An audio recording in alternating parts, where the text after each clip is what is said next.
गाउँ सहर सारा गुन्जाउने यो हो रेडियो सान्वी 96.4। Radio Sandhi 96.4।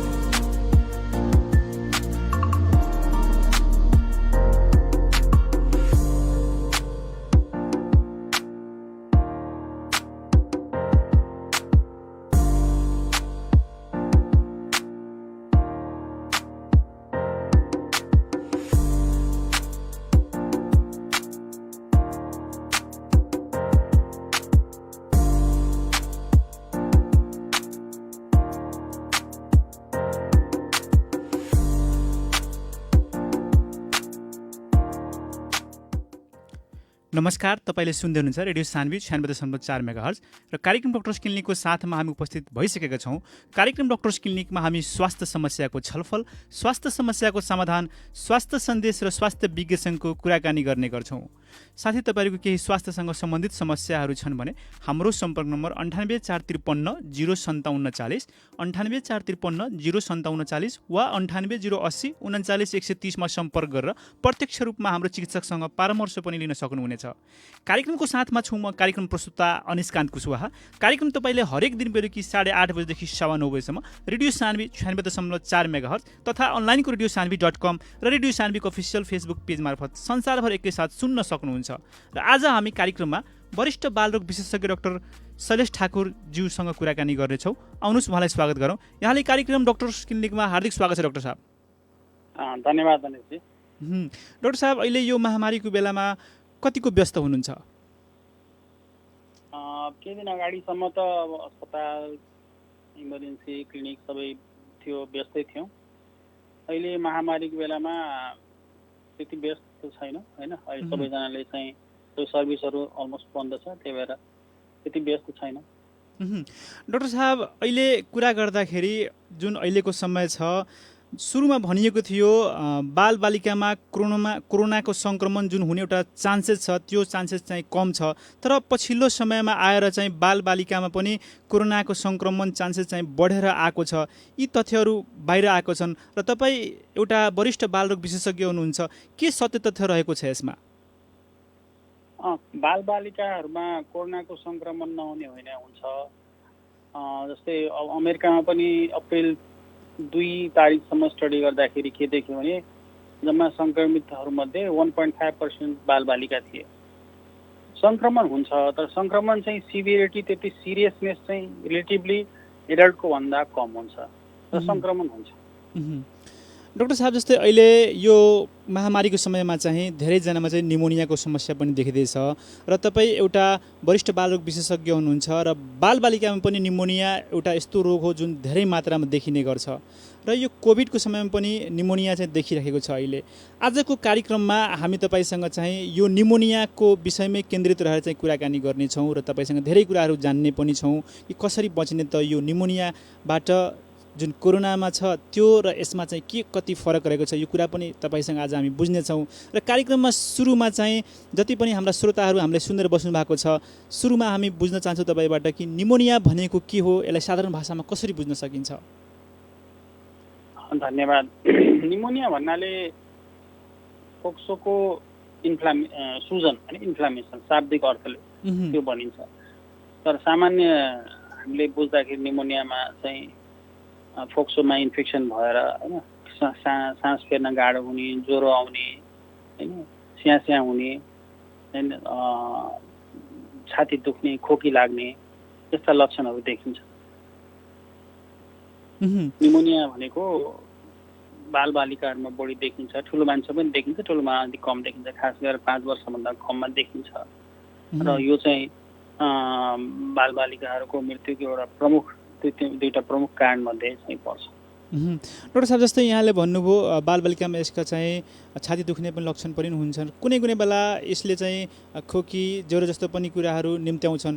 यो निमोनियामा खासमा चाहिँ कस्ता कस्ता लक्षणहरू देखिन्छ नि? सामान्य उमेर अनुसार हुन्छ। अब सानो उमेरमा लक्षणहरू अर्कै खालको हुन्छ, ठुलोमा अलिक फरक हुन्छ। अब के देखिन्छ भने सबभन्दा पहिले अब ज्वरो आउन सक्छ, कहिलेकाहीँ ज्वरो नआउनु पनि सक्छ। त्यसपछि सास छिटो छिटो सास फेर्ने, होइन, सासको जुन सामान्य सास फेर्ने दर हुन्छ त्यसमा वृद्धि हुने, त्यस्तै मुटुको धड्कन बढ्ने, होइन, त्यसपछि खोकी लाग्ने, नाकका फोराहरू फुल्ने, होइन, यो रेस्पिरेटरी मसल्सहरू भन्छ, घाँटी माथिको मसल्सहरू त्यसो भित्रभित्र जाने, त्यो करङको बिचको मासुहरू त्यो भित्रभित्र जाने, कोखा हान्ने भन्छौँ। यस्ता लक्षणहरू देखिन्छ। अझै सिरियस भयो भने चाहिँ कडा खालको भयो भने झन् जिउहरू चाहिँ साइनोसिस भन्छ, त्यो के अरे ब्लू रङको हुँदै जाने, होइन, अलिकति झन् अक्सिजन मात्रा कम हुँदै गयो भने यो चाहिँ कन्सियसनेस भन्छ, होस अलिकति कमी हुँदै जाने, बच्चा बेहोस हुने र अन्तमा गएर चाहिँ यी सब हुँदाहुँदै लास्टमा मृत्यु हुने सम्भावनासम्म जान सक्छ। डाक्टर साहब जस्तै गाउँघरको साधारण बुझाइमा के रहेको छ भने धेरै चिसो लाग्यो भने अथवा बच्चालाई चाहिँ एउटा चिसोको कारणले गर्दाखेरि निमोनिया हुने गर्दो रहेको छ। खासमा निमोनिया हुनुको कारणमा चाहिँ के तत्त्वहरू रहेका हुन्छन्? अब पहिलो कुरो त चिसो अथवा तातोले निमोनिया हुने होइन, निमोनिया कुनै कीटाणुले गर्दा हुन्छ।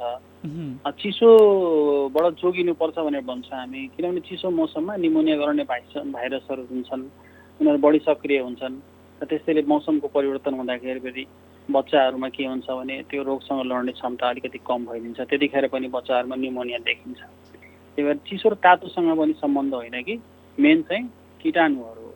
अब कीटाणुमा ब्याक्टेरिया हुनसक्छ, virus, fungus and chemical pneumonitis, aspiration pneumonitis जस्ता कारणहरू हुन्छन्। जस्तै ब्याक्टेरियाहरूमा कमन ब्याक्टेरिया चाहिँ हाम्रो स्ट्रेप्टोकोकस निमोनी, होइन, स्टाफ अरियस, एच इन्फ्लुएन्जा, नेसरिया मेन्जाइटिस, यी मेन 4 ब्याक्टेरियाहरू हुन्छन्। त्यस्तै अब भाइरसहरूमा चाहिँ इन्फ्लुएन्जा भाइरस, पारा इन्फ्लुएन्जा भाइरस, एडिनो भाइरस, होइन, भ्यारिसेल्ला भाइरस, यो चाहिँ कोरोना भाइरस, होइन, यी विभिन्न किसिमका भाइरसहरूले गर्दा निमोनिया हुनसक्छ। त्यस्तै फङ्गसहरूले गर्दा हुनसक्छ।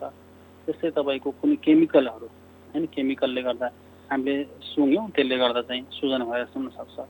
कहिलेकाहीँ चाहिँ हाम्रो यो मट्टीतेल खान्छ नि बच्चाहरूले, एक्सिडेन्टली मट्टीतेल खाइदिन्छ, मट्टीतेल खाएर निलेर आउँछन्, तर मट्टीतेलले गर्दा चाहिँ त्यो छातीमा सुजन हुनेको भएर निमोनिया हाइड्रोकार्बनले गर्दा त्यो निमोनिया हुन्छ। आदरणीय श्रोताहरू, कार्यक्रम हो यो डक्टर्स क्लिनिक र आज हाम्रो कार्यक्रममा हामीसँग हुनुहुन्छ वरिष्ठ बालरोग विशेषज्ञ डाक्टर शैलेश ठाकुरज्यू। तपाईँको कुनै पनि बालबालिकासँग सम्बन्धित स्वास्थ्य समस्याहरू छन् भने हाम्रो सम्पर्क नम्बर 9845305740, 9845305740 वा 9808099130 सम्पर्क गरेर प्रत्यक्ष रूपमा हाम्रो सरसँग तपाईँहरू परामर्श लिन सक्नुहुनेछ।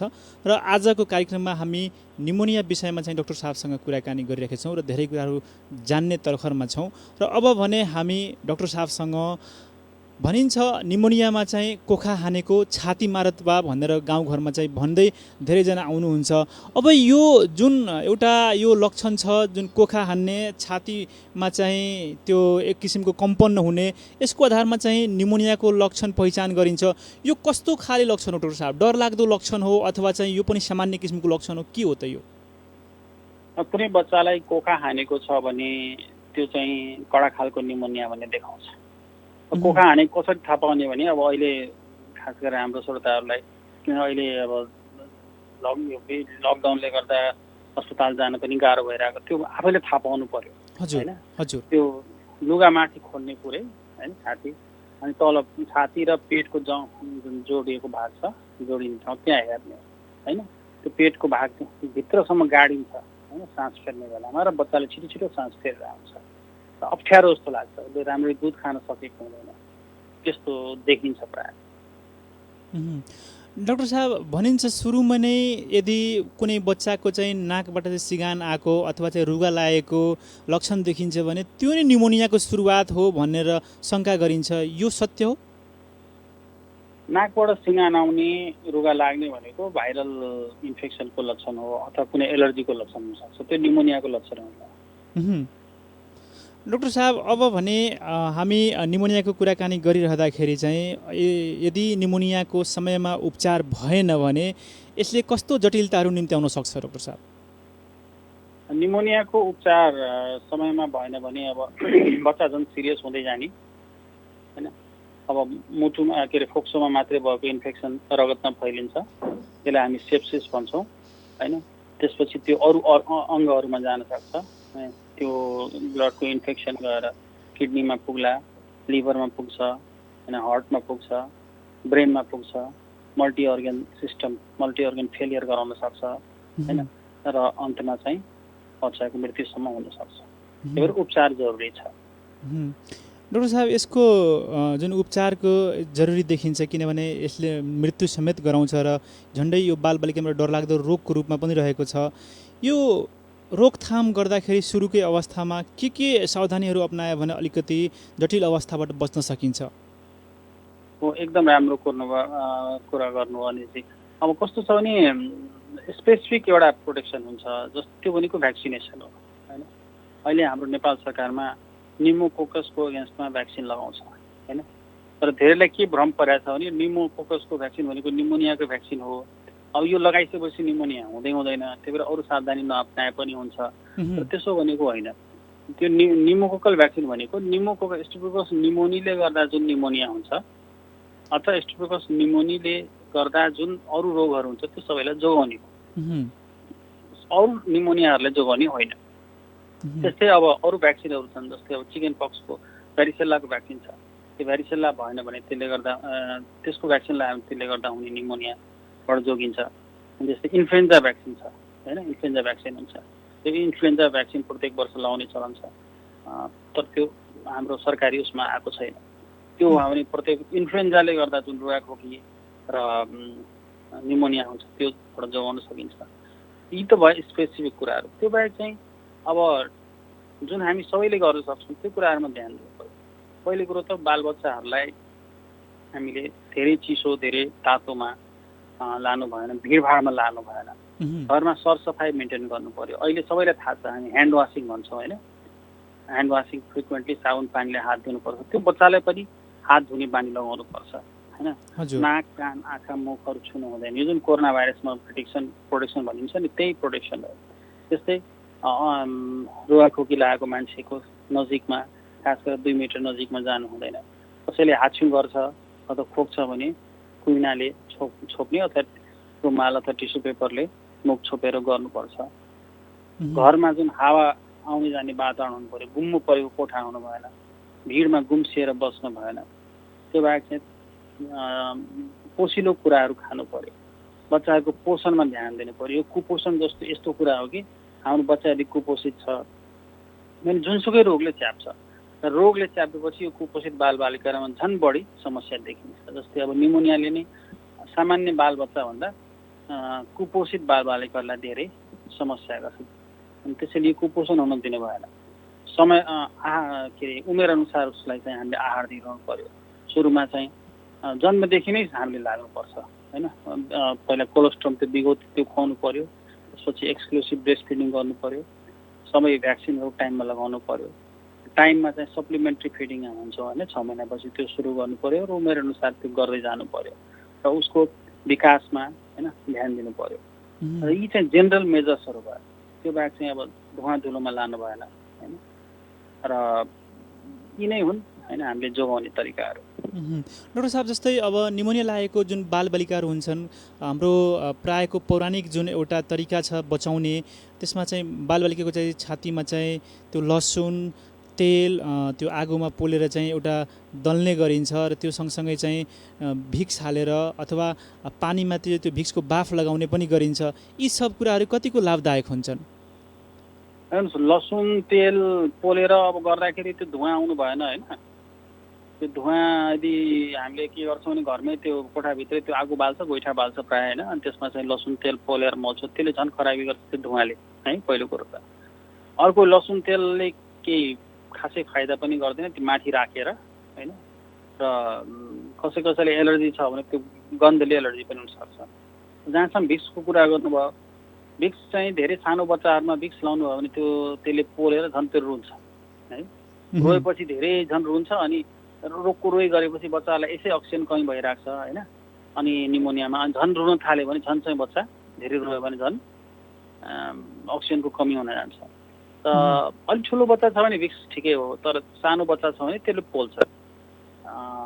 अनि बाफ दिने जहाँसम्म सवाल छ, बाफले चाहिँ फाइदा गर्छ। चाहिँ सिम्पल बाफ दिँदा हुन्छ, त्यसले कमसेकम नाकको जुन श्वास प्रश्वासको जो घाँटीसम्म छ एक्टिस त्यो पोर्सनहरूमा चाहिँ अलिकति खुला गर्छ, मोइस्ट गर्छ होइन। त्यसले गर्दा चाहिँ अलिकति सास फेर्न सजिलो हुन्छ। त्यसले त्यो हिसाबले सिम्टममा फाइदा गर्छ, बिमारीमा त्यसले फाइदा गर्दैन। छातीमा कपडा बाँधेर अलिकति न्यानो गर्ने हो, तर त्यो लसुन तेल बाँध्ने जडीबुटी छातीमा बाँधेर जस केही हुँदैन। डाक्टर साहब, यो बाफको जुन कुराहरू छ, कतिपय ठाउँमा चाहिँ बालबालिकाहरूले चाहिँ एक विशेष किसिमको जुन मेसिन हुन्छ त्यो मेसिनबाट पनि बाफ लगाइन्छ। कुनै बेला चाहिँ त्यसमा औषधि हालेर भने कुनै बेला चाहिँ पानीले मात्र पनि बाफ लगाउने गरिन्छ। र धेरै जसोले चाहिँ के बुझ्नु भएको छ भने यो बाफ लगाइयो भने मात्र निमोनिया ठिक हुन्छ। यो कतिको आवश्यक रहेको छ यो उपचारको क्रममा? राम्रो कुरा गर्नु। यो चाहिँ एउटा नेबुलाइजेसन भन्छौँ हामी होइन। नेबुलाइजेसन यो एउटा चाहिँ औषधि दिने माध्यम हो होइन। यो यसको माध्यमले चाहिँ के गरिन्छ भने जस्तै साल्बिटामोल औषधि अथवा इप्राभेन्ट भन्ने औषधि हुन्छ, तिनीहरू चाहिँ पानीमा मिलाएर त्यसको चाहिँ नेबुलाइज गरिन्छ र त्यो डाइरेक्ट चाहिँ छातीमा जान्छ। र त्यसले छातीमा गएपछि सास फेर्ने जुन सानो नलीहरू हुन्छन् त्यसलाई अलिकति फराकिलो गर्छ होइन। र त्यसले गर्दा चाहिँ सास फेर्न बच्चाहरूलाई सजिलो हुन्छ। डाक्टर साहब, खास गरेर कोखा हानिरहेको बच्चाहरूलाई चाहिँ हामीले यो दिने गरेका छौँ। तर यसको बारेमा अहिले म के भन्न चाहन्छु भने अहिले प्लिज यो नेबुलाइजेसन सकेसम्म नदिउँ होइन। यो कोभिडकोले गर्दा के हुन्छ भने यो नेबुलाइजेसनको बारेमा कन्ट्रोभर्सीहरू छ अहिले। यो दिनुभयो भने जुन सपोज त्यो बच्चालाई कोरोना छ होइन, अब त्यो रुगाखोकी लागेको बच्चालाई कोरोना हुनसक्छ, कोरोनाले गर्दा पनि भएको हुनसक्छ होइन, चान्सेस छ भने के हुन्छ भने त्यो जुन नेबुलाइजेसनको जुन बाफ जान्छ भित्र बाहिर निस्किन्छ, त्यसले गर्दा चाहिँ त्यो भित्रको भाइरसलाई वरिपरि फैलाइदिन्छ र त्यसले अरूहरूलाई सार्ने सम्भावना हुन्छ। त्यसैले अहिले सकेसम्म यो नदिएकै राम्रो। अब दिनै पर्यो भने एकदम एकान्त अलिक खुला ठाउँमा लगेर बाहिर जहाँ कोही पनि छैन टाढा त्यहाँ त्यस्तो ठाउँमा गएर दिँदा हुन्छ, तर सकेसम्म नदिएको राम्रो अहिलेलाई चाहिँ। अदरवाइज यो नेबुलाइजेसन ठिकै हो, गर्दाखेरि चाहिँ अब मास्क चाहिँ हरेक बच्चाको छुट्टै प्रयोग गरेको राम्रो। त्यो गर्न सक्यो भने त्यो मास्कलाई मजाले चाहिँ सेनिटाइज गरेको हुनुपर्छ, त्यसपछि प्रयोग गर्नु होला। आदरणीय श्रोताहरू, कार्यक्रम हो यो डक्टर्स क्लिनिक र आज कार्यक्रममा हामीसँग वरिष्ठ बालरोग विशेषज्ञ डाक्टर शैलेश ठाकुरजी हुनुहुन्छ। तपाईँको कुनै पनि बालबालिकासँग सम्बन्धित स्वास्थ्य समस्याहरू छन् भने हाम्रो सम्पर्क नम्बर 98 453 057 40 वा 98 080 39 130 मा सम्पर्क गरेर प्रत्यक्ष रूपमा उहाँसँग परामर्श लिन सक्नुहुनेछ। र आजको कार्यक्रममा हामी निमोनियामा केन्द्रित रहेर कुराकानी गर्दैछौँ र डाक्टर साहबले एकदमै सहज र सरल तरिकाले चाहिँ निमोनियाको बारेमा सबै कुराहरू बताउनु भएको छ। र अब भने हामी निमोनियाको बारेमा चाहिँ यदि कुनै बालबालिकाले निमोनिया लागेको छ भने यस्तो बेलामा चाहिँ कस्तो खाने कुराहरू बच्चालाई आवश्यक पर्छ अथवा कस्तो खाना कुराहरू खुवाइयो भने बच्चाको लागि लाभदायक हुन्छ भन्न डाक्टर साहबसँग जान्न हामी आग्रह गर्छौँ। पहिलो त कस्तो भने अब सानो बच्चा छ, आमाको दुध खाने बच्चा छ, 6 महिनाभन्दा अगाडि छ भने उसलाई आमाको दुध नै खुवाइराख्ने हो। दुध चाहिँ सामान्य भन्दा फ्रिक्वेन्टली खुवाउनुपर्छ भन्नाले पहिला 2 घन्टामा खुवाउनुहुन्थ्यो भने सकेसम्म अझै चाँडो खुवाउनुहोस्, बच्चाले राम्ररी खाइदिँदैन। त्यसलाई त्यो 6 महिनाभन्दा कमको बच्चालाई अरू एक्स्ट्रा केही दिनु पर्दैन। त्योभन्दा माथिको बच्चा छ भने अब इन्फ्यान्ट छ भने त्यसलाई मिठो जाउलो होइन यस्तो कुराहरू दिन सकिन्छ, फलफुलहरूलाई म्यास गरेर दिन सकिन्छ र दाल भातहरू म्यास गरेर अलिक मनतातो गरेर दिनुपर्छ। त्यस्तै गेडागुडीको झोलहरू दिनुपर्ने हुन्छ। त्योभन्दा ठुलो बच्चा जसले सामान्य घरको खाना खान्छ त्यस्तो बच्चाहरूलाई हामीले घरकै सामान्य खाना दिने हो र प्रोटिनको मात्रा बढाउनु पर्यो, झोल कुरा बढाउनु पर्यो। प्रोटिनको मात्रा भन्नाले हामीले अन्डा दिन सक्छौँ अथवा मासु पनि अलिकति कम मसला भएको दिनुपर्छ बच्चाहरूलाई। डाक्टर साहब, यतिखेर चाहिँ कोही श्रोता आउनु भएको छ, उहाँसँग कुराकानी गरौँ। हस्। नमस्ते। नमस्कार। कहाँबाट को बोल्नु भएको होला? वीरगञ्जदेखि रोशन सिंह विष्ट सर। वीरगञ्जदेखि रोशन विष्टजी बोल्नु भएको। हामीसँग आज वरिष्ठ बालरोग विशेषज्ञ डाक्टर शैलेश ठाकुर हुनुहुन्छ। समस्या राख्नुहोला। समस्या हजुर, बच्चालाई म्याक्सिमम बडी डायरिया हुन्छ सर। अलि ठुलो स्वरमा बोल्नु होला। बच्चालाई लगभग डायरिया भएको धेरै भइसक्यो सर। अनि लगभग 2 महिना जति भइसक्यो। दिनमा 5-6 टिटोले डायरिया गर्छ, अनि कुनै बेला हरियो डायरिया गर्छ, अनि कुनै बेला सिगान जस्तो। अनि त्यसले दुध खाने त्यति राम्रोसँग मान्दैन। शैलेश सर, हजुर उमेर कति छ बच्चाको? सर रोशनजी बच्चाको उमेर कति होला? बच्चाको उमेर 4 महिना जति सर। रोशनजी कार्यक्रम सुन्दै गर्नु होला। तपाईँको जवाफ डाक्टर साहब दिँदै हुनुहुन्छ। हजुर नमस्कार।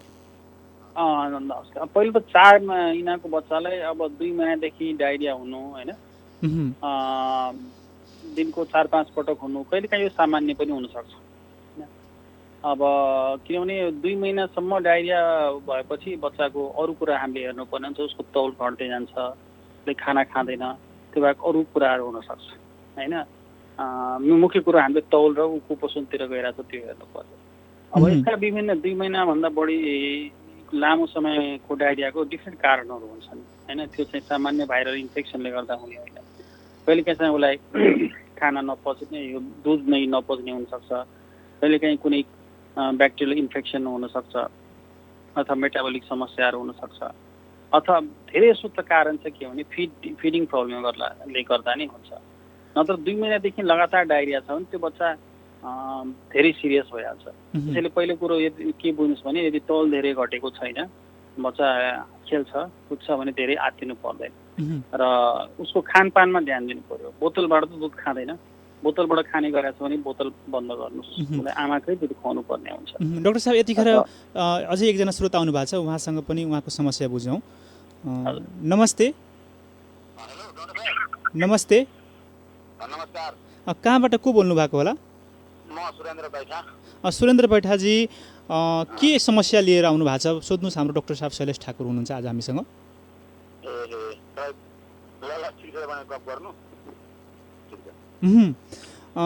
उहाँको जुन समस्या छ त्यो समस्या चाहिँ उहाँ सम्पर्कविहीन हुनुभएको छ। अब उहाँ हामी पुनः उहाँ चाहिँ जोडिनुहुन्छ भन्ने हामी उहाँसँग चाहिँ जोड्ने तर्खर हाम्रो जारी नै रहनेछ।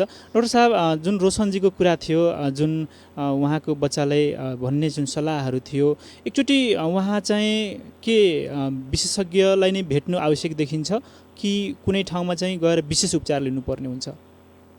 अब यस्तो विशेष खासै छैन। जस्तो 2 महिनादेखि डायरिया छ, यदि वेटहरू कम भएको छैन भने पहिलो कुरो चेक गर्नुहोस् खानपिन कस्तो छ उसको। यदि बोतलमा दुध खुवाइरहनु भएको छ भने त्यो बन्द गर्नुहोस्, आमाको दुध दिउँ होइन। सामान्यतया पहिला जिङ्क चक्की 10 मिलिग्राम सधैँ खुवाउनुहोस् होइन। अहिले 14 दिनसम्म खुवाउनु पर्यो त्यो है। त्यो गरेर हेरौँ। खानपान यो ब्रेस्ट मिल्कमा ध्यान दिउँ। त्यो त्यसपछि पनि कम भएको छैन भने चाहिँ बालरोग विशेषज्ञलाई नै देखाउनु पर्ने हुन्छ। तर अहिले एकदम इमर्जेन्सी चाहिँ होइन, यो केही दिन हप्ता 10 दिनपछि देखाउँदा पनि हुन्छ। जस्तै डाक्टर साहब, अहिले त ओपिडी सेवाहरू अथवा जुन इमर्जेन्सी सेवा बाहेक अरू सेवाहरू थप रहेका छन्। यदि कसैले चाहिँ यो निषेधाज्ञापछि कसैले भेट्न चाह्यो भने तपाईँले चाहिँ कहाँ भेट्न सकिन्छ त?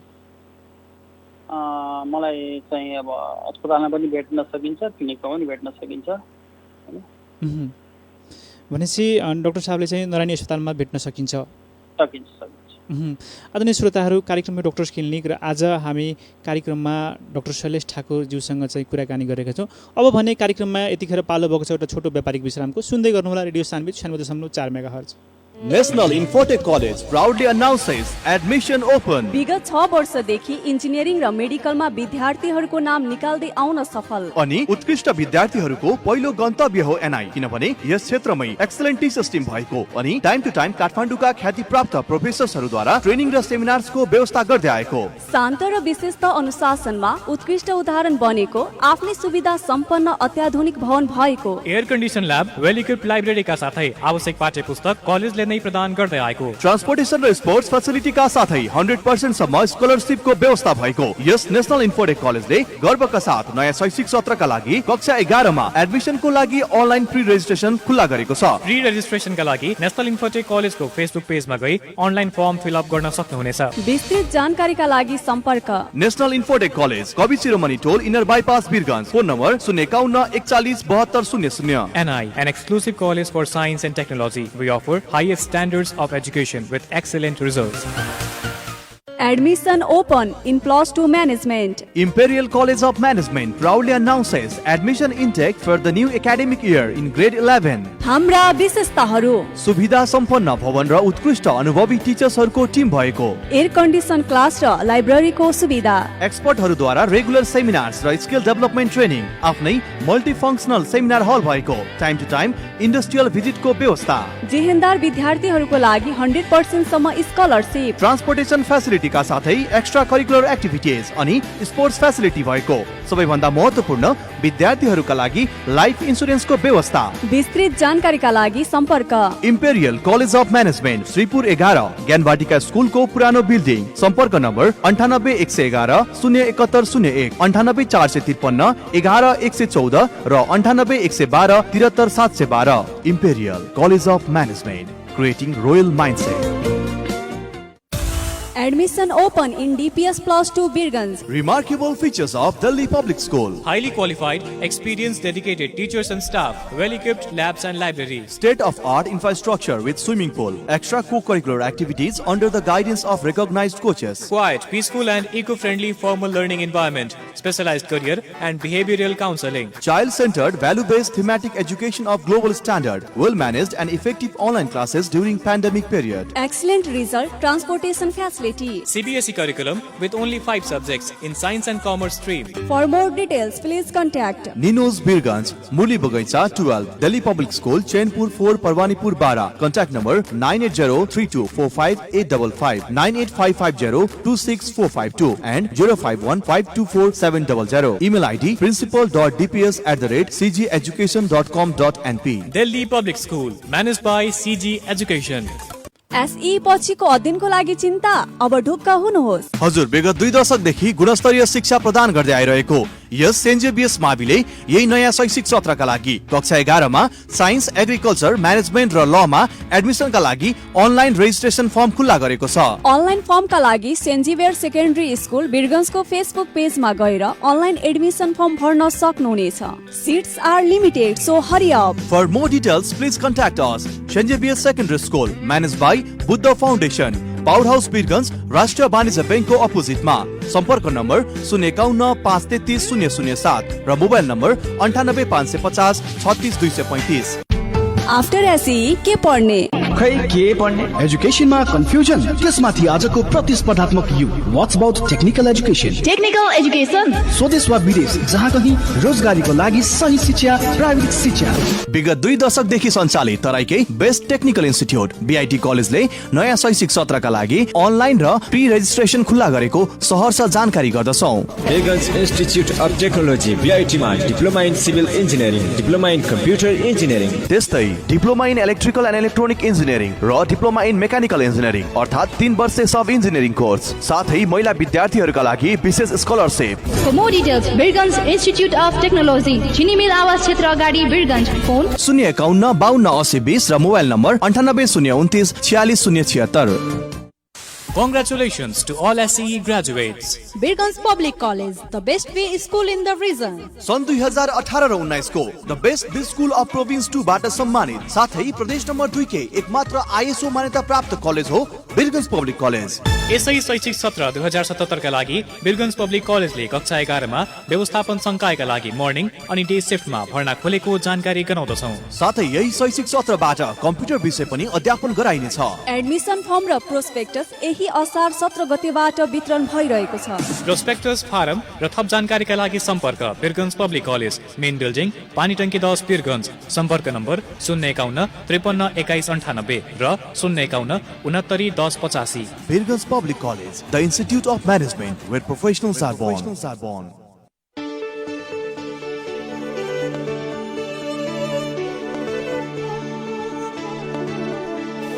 गाउँ सहर सारा गुन्जाउने यो हो radio Sanvi 96.4। Radio Sanvi 96.4। Radio Sanvi time check अहिले 9 बजेको छ।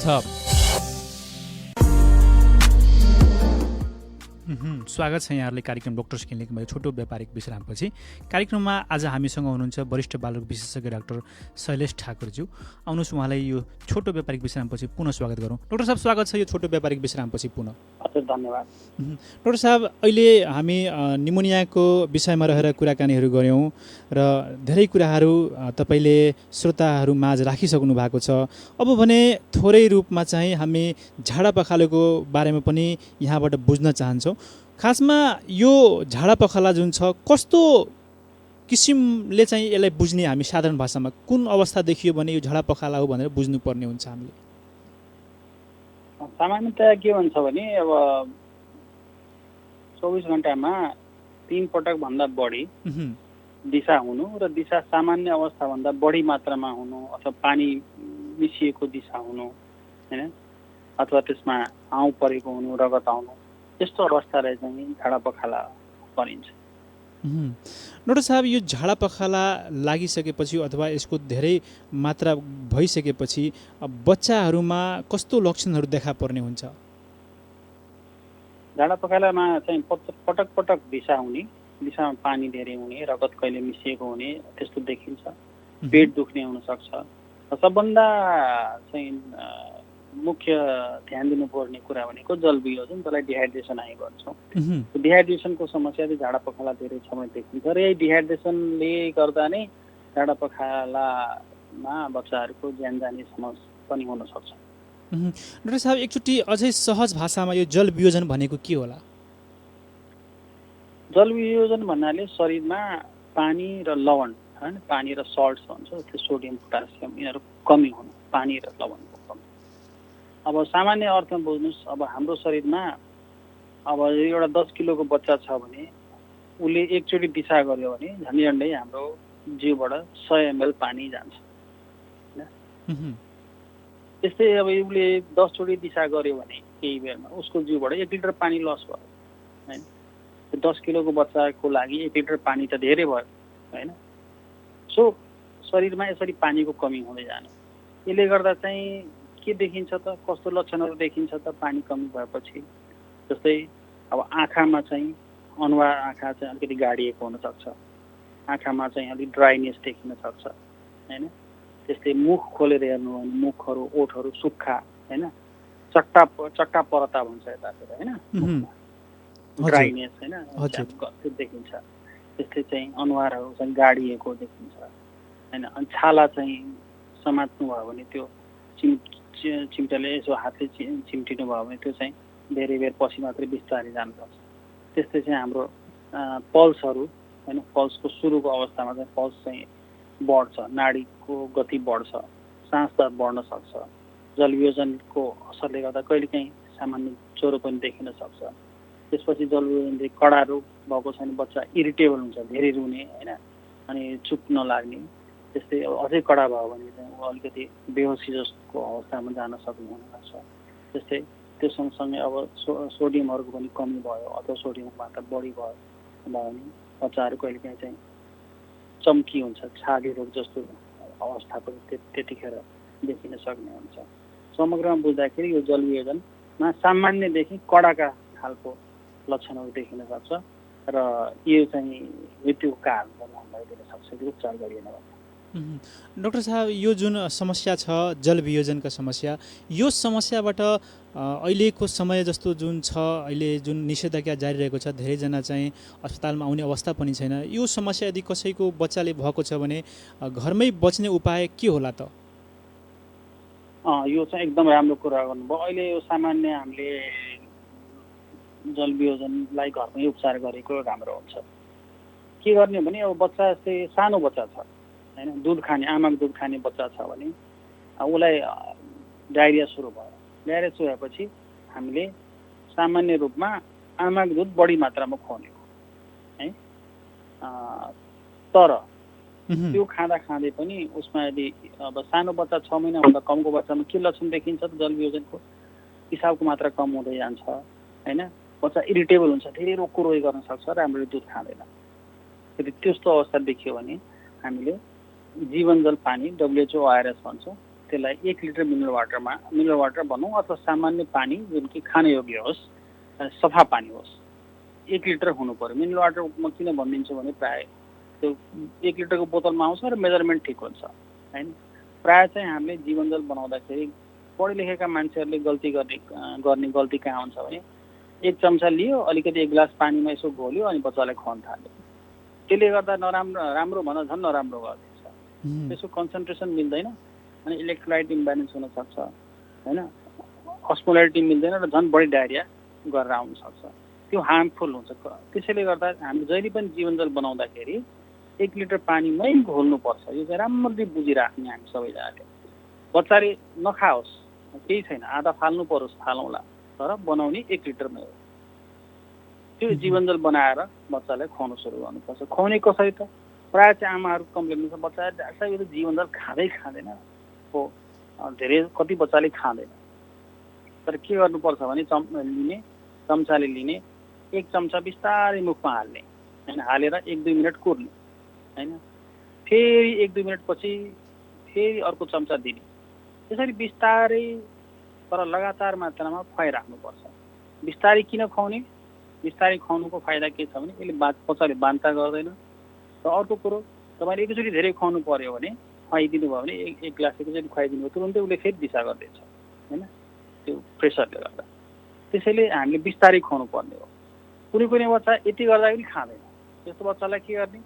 ड्रपर पाइन्छ हैन ड्रपर लिने त्यसले चाहिँ मुखमा 6 बुन्द हाल्ने गालाको बिचमा हाल्दिने हैन दुईटा गालाको बिचमा एकछिन छोड्दिने फेरि 6 बुन्द हाल्दिने त्यसरी ड्रपले खुवाउनु पर्छ जसरी भए पनि खुवाउनु पर्छ हैन यो चाहिँ जीवन जल भयो त्यो बाहेक चाहिँ हामी के गर्न सकिन्छ भने अब अलि दालको पानी मसुरको मुङको दाल जुनसुकै दालको पनि पानी खुवाउन सकिन्छ त्यस्तै ज्वानोको झोल हैन ज्वानो जमाइन भन्छौँ हामी यतातिर हैन जमाइनलाई पानीमा उमालेर त्यसको पानी छान्ने त्यसमा अलिकति कागती हल्का एकदम कम मात्रामा नुन हालेर हजुर त्यो पनि खुवाउन सकिन्छ झोल कुराहरू प्रशस्त मात्रामा खुवाउनु पर्यो तर त्यो भन्दैमा फ्रुटी भयो यो जुसहरू भयो हैन कोकाकोला फेन्टाहरू हामी खुवाइन्छ ग्लुकोज पानी सबभन्दा बढी चाहिँ हार्मफुल हैन मान्छेले डायरिया भयो ग्लुकोज पानी खुवाइदिन्छ यस्तो ग्लुकोज पानीहरू खुवाउनु भने के हुन्छ उसले झन् डायरिया बढ्छ हैन किनभने त्यो हाई अस्मोलर भयो झन्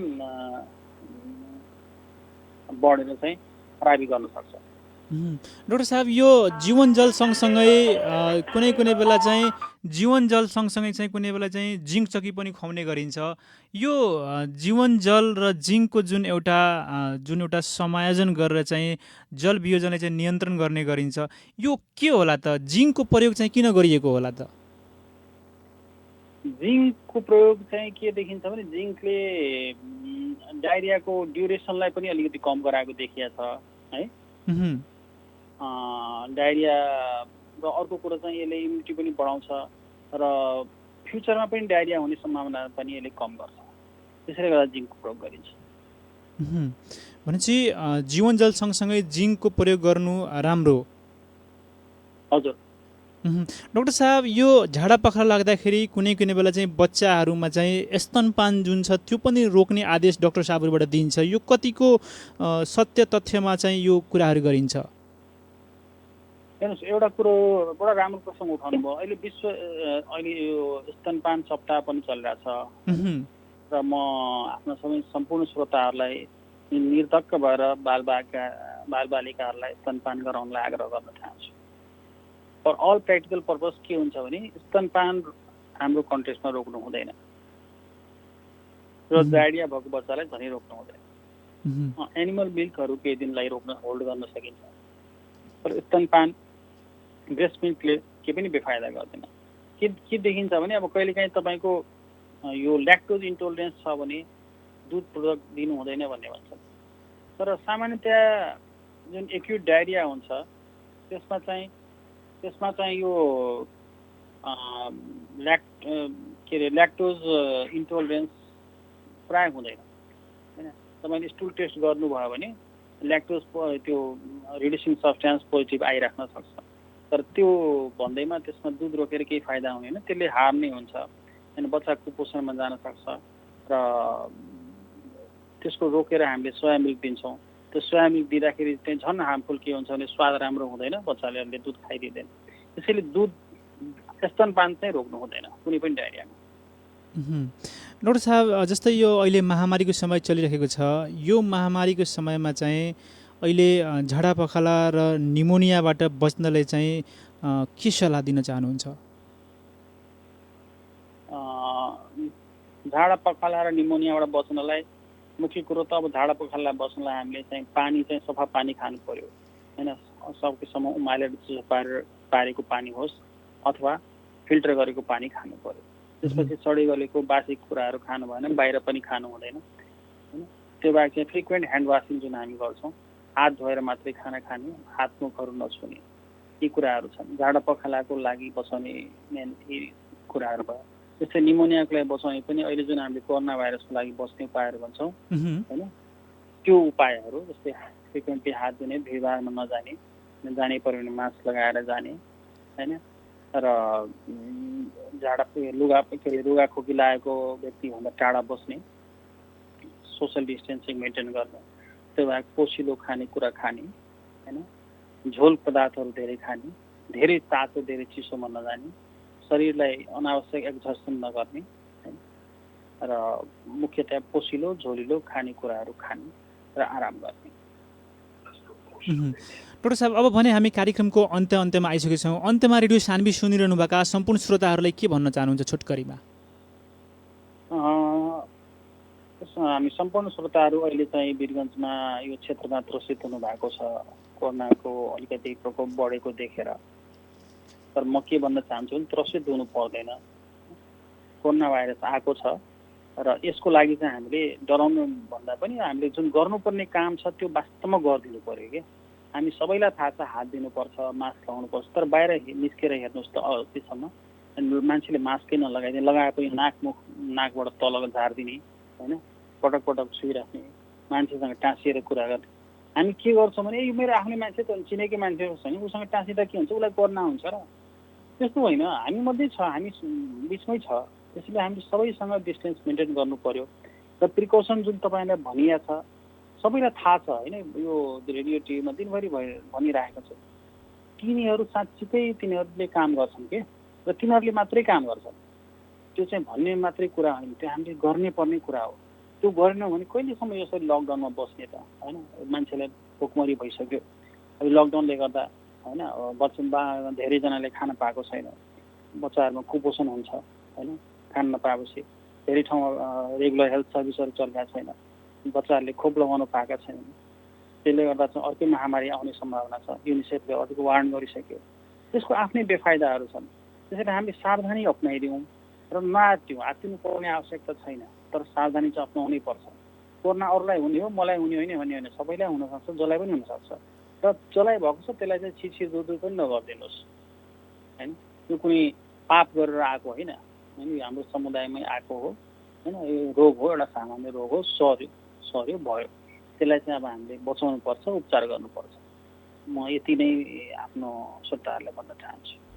हस् त, अत्यन्तै व्यस्त समयको बावजुद पनि हामीलाई दिनुभएको महत्त्वपूर्ण समय अनि महत्त्वपूर्ण विचारको लागि तपाईँलाई धेरै धेरै धन्यवाद। हस् त, धन्यवाद तपाईँलाई। आदरणीय श्रोताहरू, कार्यक्रम डाक्टर क्लिनिकको आजको अङ्कमा हामीले वरिष्ठ बालरोग विशेषज्ञ डाक्टर शैलेश ठाकुरज्यूसँग कुराकानी गऱ्यौँ। हाम्रो कार्यक्रम तपाईँलाई कस्तो लाग्छ कृपया प्रतिक्रिया दिन नभुल्नुहोला।